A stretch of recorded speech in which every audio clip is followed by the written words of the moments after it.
신바람 사연 아파트. 오늘의 사연 시작하겠습니다. 안녕하세요. 30대 여자입니다. 얼마 전에 남편과 헤어졌습니다. 이렇게 헤어졌다고 사연을 쓰는 지금도 실감이 나질 않고 뭔가 남의 이야기 같네요. 결혼할 때는 저도 다른 사람들처럼 사랑하는 남편과 토끼 같은 자식들을 낳고 행복하게 사는 삶을 꿈꿨는데 어디서부터 잘못된 걸까요? 남편을 만나기 전 저는 회사를 다니던 평범한 직장인이었습니다. 하지만 제가 속한 부서가 남자 직원 수가 여직원에 비해 월등히 많았고 야근과 회식도 잦았어요. 그렇다 보니 체력적으로 너무 힘들었지요.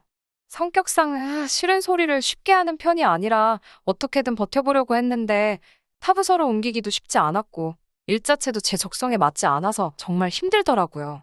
결국 어거지로 3년 정도를 버티다가 회사를 그만두고 공무원 시험에 도전하기로 마음을 먹었습니다. 집에서 혼자 준비를 할지 학원을 다닐지 고민하던 끝에 그래도 오랜만에 다시 공부하는 거니까 도움을 받는 편이 좋겠더라고요. 집에서 노량진이 멀지 않았기 때문에 학원에 등록하게 되었습니다. 그곳에서 남편을 만나게 되었고요. 남편 역시 제가 다니는 학원에서 공부하는 수강생 중 한 명이었습니다. 남편과 제가 가까워지게 된 이유는 단순합니다. 공무원 학원에서도 나름 같이 공부하는 팀을 꾸려주는데 저희가 어쩌다 보니 한 팀에 속하게 되었거든요. 처음에는 6명이던 팀이 어쩌다 보니 다 나가떨어져서 한 달 후에는 남편과 저 두 사람밖에 남지 않았고요. 그러다 보니 둘이서 식사도 종종 하게 되고 아무래도 외로운 수험 생활을 하면서 정신적으로 의지를 했던 것 같습니다. 특히나 남편도 저와 마찬가지로 사회생활을 겪어본 사람이었기에 대화가 잘 통했거든요. 시험을 한 달쯤 앞뒀을 때는 서로 약속했습니다. 꼭 합격해서 정식으로 사귀자고 말이에요. 속상하게도 시험 결과는 좋지 않았습니다. 저는 바라던 공무원에 합격한 반면 남편은 안타깝게 마지막 관문에서 떨어졌더군요. 남편은 비록 자기가 떨어지긴 했지만 그래도 자기의 여자친구가 되어줄 수 있겠냐고 저에게 물었습니다. 사실 이미 함께 힘든 수험 생활을 보내면서 정도 많이 들었고 고마운 마음도 컸기에 남편의 고백을 모른 척 할 수 없었어요. 그렇기에 남편과 연인 사이가 되었고 물심양면으로 그의 수험 생활을 응원하고 지지했습니다. 하지만 남편은 이번에도 불합격을 하고 말았어요. 좌절하고 무너지는 남편의 모습을 보니 달리 해줄 말이 없었습니다. 사실 남편은 저와 처음 만났을 때도 이미 한 차례 낙방을 했던지라 정신적 충격이 몇 배로 커 보였어요. 지켜보는 입장에서도 차마 한 번 더 해보라고 할 수가 없었고 남편 스스로도 할 엄두가 안 나는 눈치였습니다. 무슨 말을 해줘야 할지 모르겠더라고요. 며칠 동안 연락이 닿지 않던 남편은 공무원 준비는 그만하고 대신 취업을 하겠다고 했습니다. 본인이 그러겠다는데 제가 뭐라고 할 수 있겠어요. 다행히 오래 걸리지 않아 남편은 지인의 사업을 돕게 되었습니다. 그나마 다행이다 싶었어요. 이후로 한 1년 정도 더 지났을 무렵 남편이 저에게 결혼하자며 청혼을 해왔습니다. 3년이란 연애가 결실을 맺는구나 싶어 감격스럽기도 했고 기쁘기도 했어요. 하지만 이 행복은 오래가지 못했습니다. 청혼을 받고 정확히 일주일 뒤 시댁에 찾아가 시부모님께 인사를 드렸습니다. 시부모님은 서울에서 30분 정도 떨어진 지역에 위치한 24평대 아파트에 거주하고 계셨습니다. 남편도 이 집에서 태어나 고등학교를 졸업할 때까지 살다가 서울로 대학을 진학하면서 독립했다고 했습니다. 두 분 다 달달한 간식거리를 좋아하신다는 말을 미리 들었기에 한과랑 화과자를 준비해 갔네요. 이런저런 이야기가 오가다가 시부모님께서 결혼식이나 신혼살림 같은 건 둘이 이야기를 좀 해봤냐고 물어보시더라고요. 사실 저도 남편하고 진작부터 이야기해보고 싶기는 했는데 어떻게 시작해야 좋을지 몰라서 엄두를 못 내고 있었거든요. 그래서 어머님이 물어봐 주셨을 때 반가운 심정이었습니다. 당시 제 주변에는 이미 결혼한 지인들이 꽤 있었기 때문에 여기저기서 들려오는 이야기가 많았거든요. 또 제가 무슨 성인군자도 아니고 저도 사람인데 솔직히 따질 건 따져보고 싶었지요. 저는 첫 직장에서 벌어둔 돈과 얼마 되지는 않아도 공무원 일을 하면서 번 돈까지 어느 정도 모아둔 돈이 있긴 했어요. 남편에게 당신은 얼마나 있냐고 물었더니 우물쭈물 하더라고요. 그러더니 자기는 이미 첫 직장에서 번 돈을 수험 생활에 다 써버린 탓에 결혼식에 쓸 수 있는 돈이 별로 없다고 하더라고요.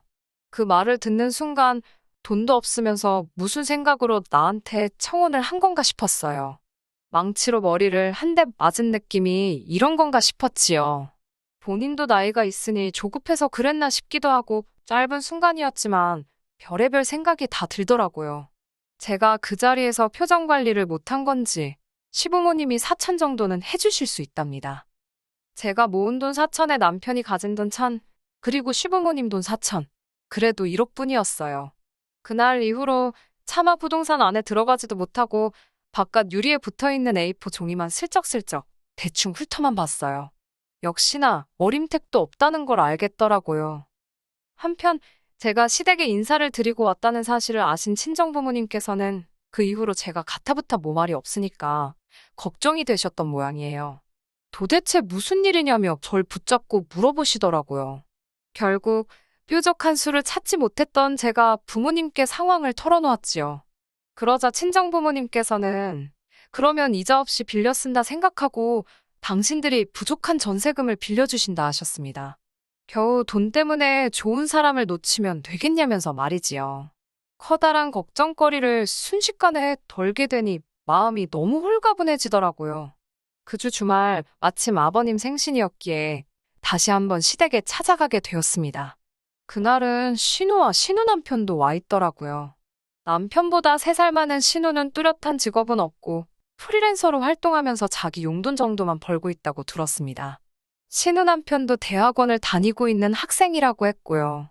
남편 말로는 애가 생겨서 부랴부랴 혼인신고를 먼저 했는데 애가 잘못되었다더라고요. 그래서인지 사이가 별로 안 좋다나요.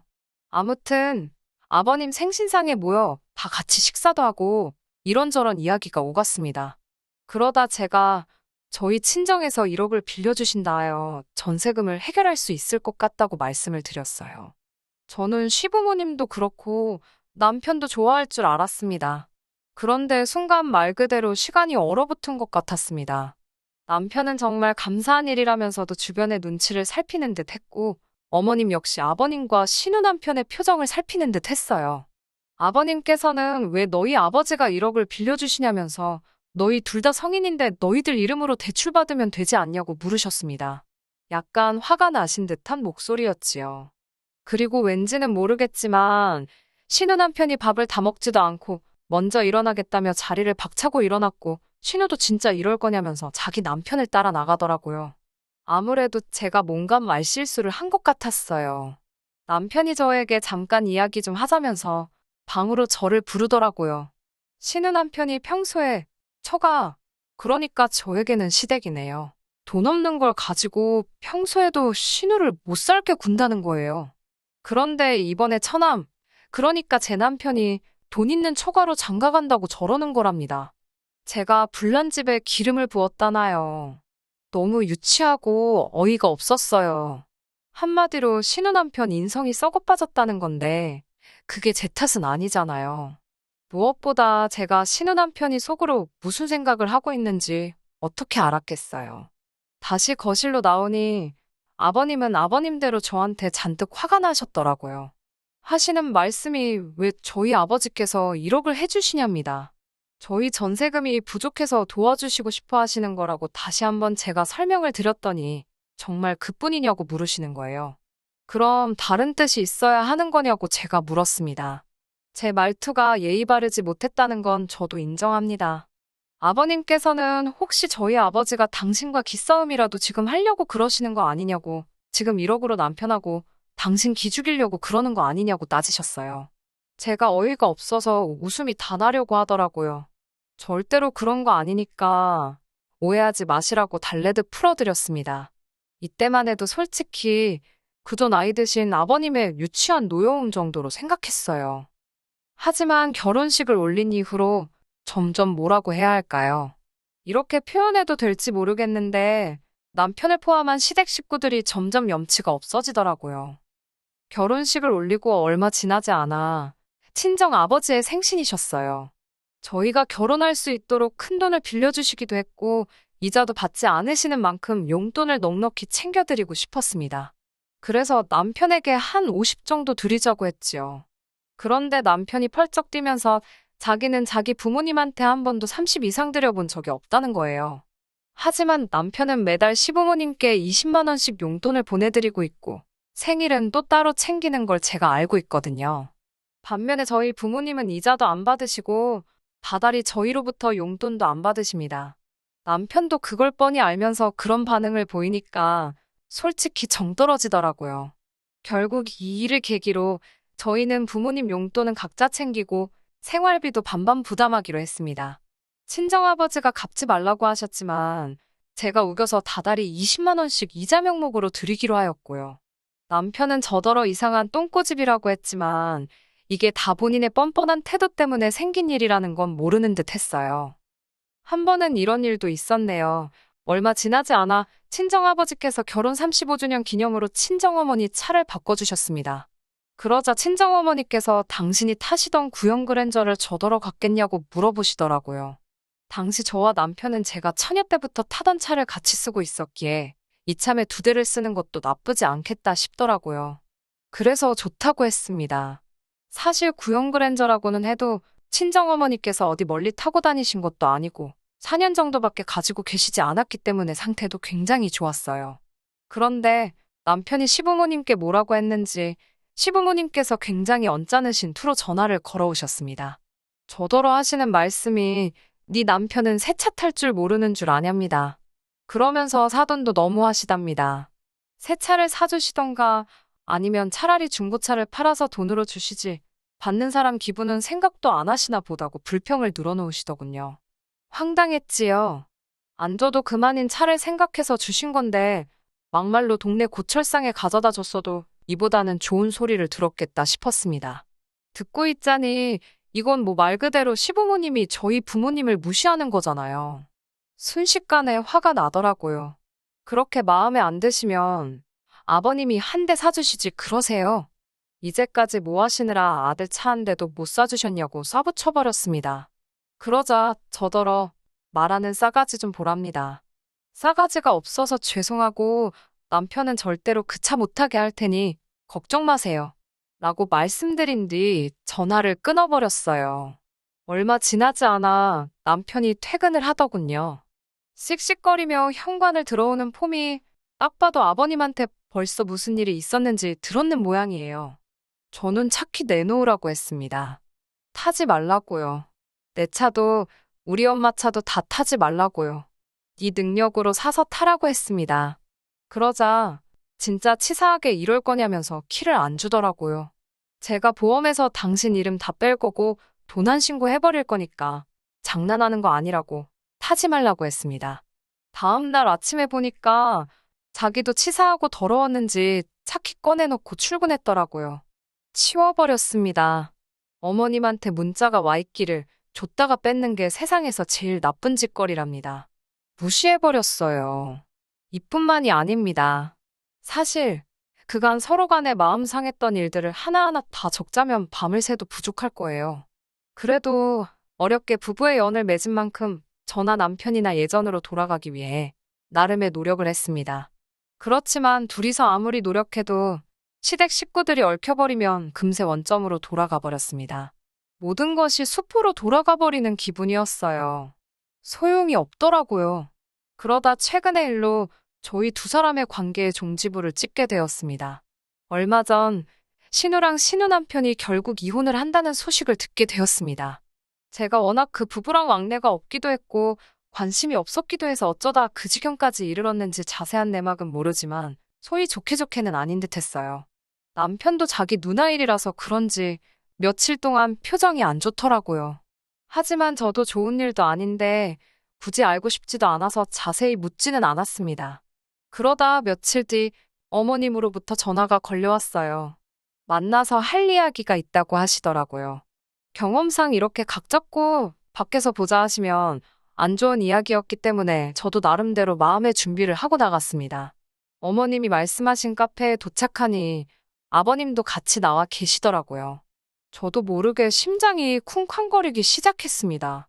두 분은 제가 한숨 돌릴 틈도 주지 않으시곤 당신들 하고 싶은 이야기를 시작하셨습니다. 신우 이혼하는 거 들었냐면서 신우 남편 쪽에서 위자료를 요구한다더군요.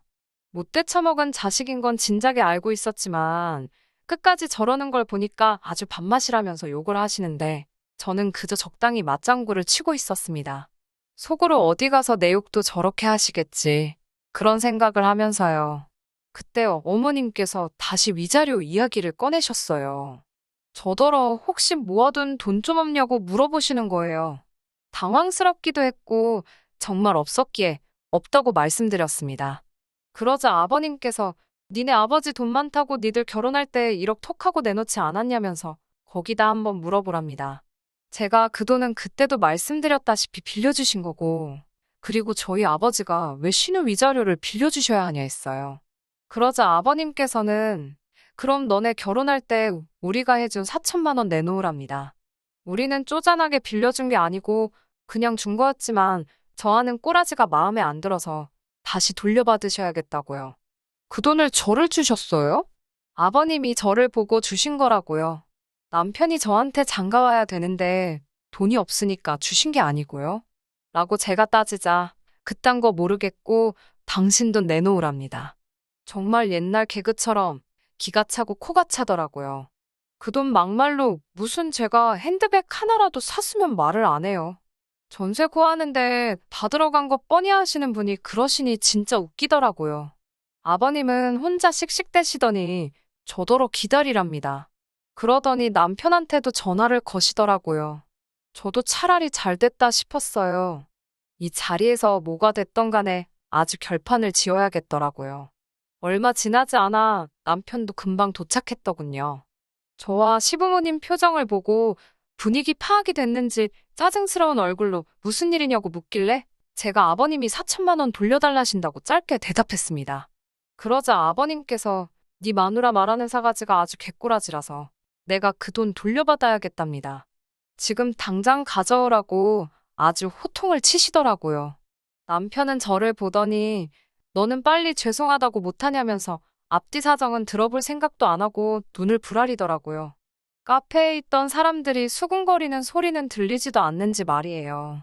저도 악에 받쳐서 니네 잘난 아버지가 우리 아빠한테 가서 니네 누나 위자료 꼬으래는데 내가 그런 것까지 해줘야 되냐고 소리를 질렀습니다. 그러자 남편은 순간 벙찐 표정을 짓더니 그래도 어른이 시키면 하는 신용이라도 해야지 뭘 잘했다고 난리냐며 빨리 사과하라는 거예요. 어머님까지 난데없이 이게 다 당신들이 돈이 없어서 그런 거라며 당신들이 건물이라도 몇 채 있었으면 이런 무시를 당했겠냐며 나오지도 않는 눈물을 쥐어 짜내고 계시더라고요.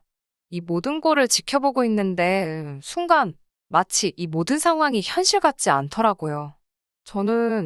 저도 모르게 친정아버지께 그 자리에서 전화를 걸었습니다. 아버지께 이혼할 거라며 지금 당장 제 계좌로 4천만 원만 보내달라고 했습니다. 그리고는 남편에게 이혼 서류에 도장 찍고 사인해서 준비해 오라고 했습니다. 그나마 다행인 게 전세 계약할 때 제 돈하고 친정아버지가 빌려주신 돈이 어쨌든 대부분이었기에 제 이름으로 계약을 했거든요. 어차피 보증금 돌려받으면 되니까 먼저 4천 주고 끝내버려야겠다 싶더라고요. 제가 이혼 서류 이야기를 꺼내니까 남편이 멈칫하더니 갑자기 그건 또 무슨 소리냐며 성질을 부리더군요. 저는 아버님과 어머님을 지그시 쳐다보면서 사천도 돌려드리고 남편도 돌려드리겠다 했습니다. 다 가져가시라고요. 저는 이제 그쪽하고 연관된 건 10원짜리 하나도 실오라기 하나도 정말 아무것도 필요하지 않다고요. 그리고는 준비되면 연락하라는 말만 남기고 먼저 카페에서 일어났습니다. 차에 올라타서 시동을 거는데 아버님이 카페에서 뛰어나오시는 게 보이더라고요. 그 모습을 보자마자 저도 모르게 악셀을 밟으며 얼른 차를 출발시켰습니다.